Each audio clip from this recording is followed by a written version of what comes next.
Hi everyone, in today's easy tutorial I'm going to show you how to use ChatGPT for SEO. Welcome to the channel, let's dive into it. So what I'm going to do is basically I'm going to perform a basic on-page SEO analysis.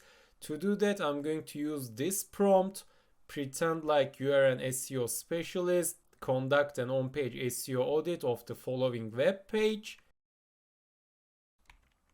And then I'm going to paste the URL that I found from the internet here, but you need to use your own URL. So let's hit enter, and here's our SEO analysis.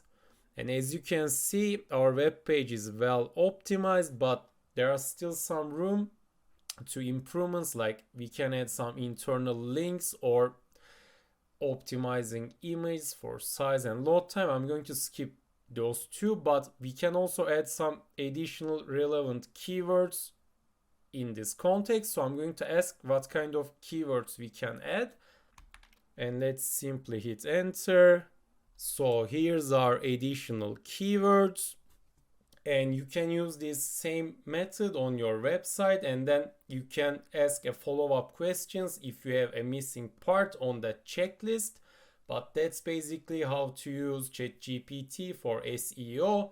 If you found this video helpful, tap the like and subscribe buttons to help others to find this video as well. Thank you for watching.